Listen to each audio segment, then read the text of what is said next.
Bargaining is an important process. It's that critical opportunity to provide our flight attendants with a contract we truly deserve.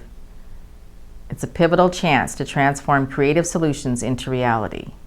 What if these negotiations change the course of history, not only for our 27,000 flight attendants, but for our company? What if Americans' attitude changed from a what's in it for me to a what's in it for we approach? What if the company realized that we don't have anything else to give, but we have everything to offer? I'd like to share our journey from our eyes, your flight attendants who spend the most personal time with customers. As we enter Section 6 bargaining today, we wonder if our leaders at American are in touch with the realities of our experience on the line.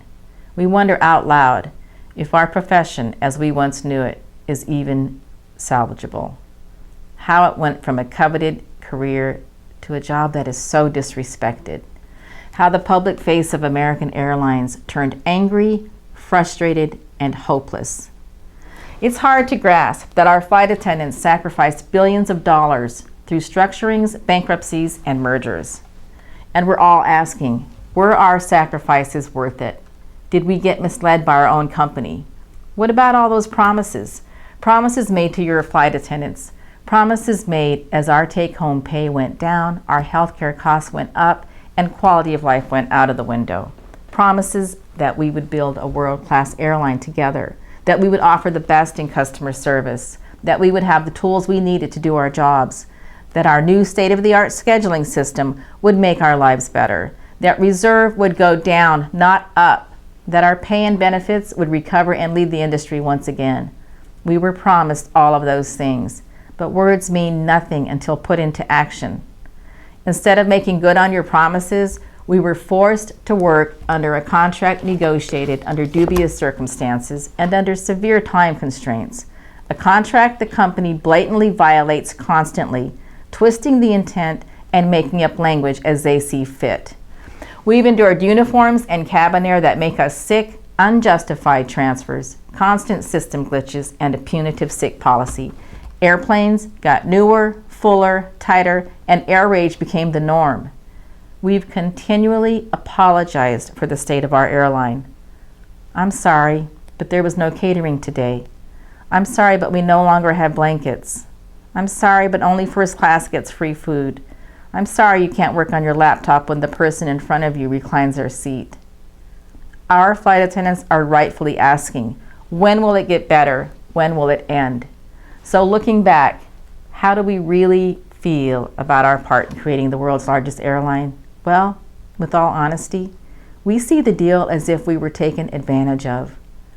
We view it as if labor was not appreciated for its major part in forming this merger. We feel like we were played. We wonder if executives really think we went through all of this only to watch them pad their bank accounts while we get the opportunity to exhaust ourselves by waiving legalities, working our vacations, hawking credit cards, and other ways to exploit our rest and health to make an extra buck. We gave up our dreams as our pensions were forfeited or frozen. We gave up hope of retiring when retiree medical was pulled out from under us. Yet we showed up ready to welcome our customers every day.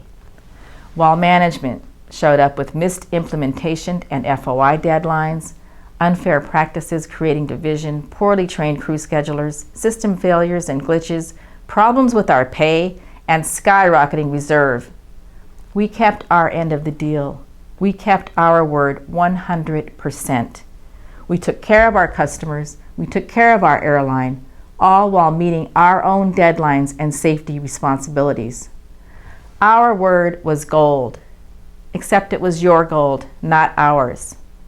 There is no denying we are in a major morale crisis.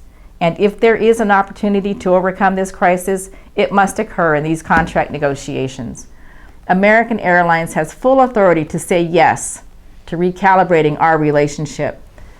While we expect intense negotiating over the details, this can be the negotiations that finally reestablishes flight attendant respect, not as a slogan, but as a reality. I am optimistic. My bargaining team is optimistic, but the flight attendants are not. Your employees are not. No more words. They want action. So where are we now? Our membership, while open to a positive round of negotiations, is impatient. This will be the first contract that our members hired since the merger will have a voice in shaping their future along with our collective future.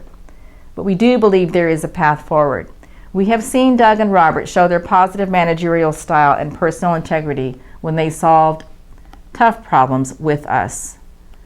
There have been instances of fair play, like the UAL arbitration pay raise when APFA and AA achieved worthwhile goals.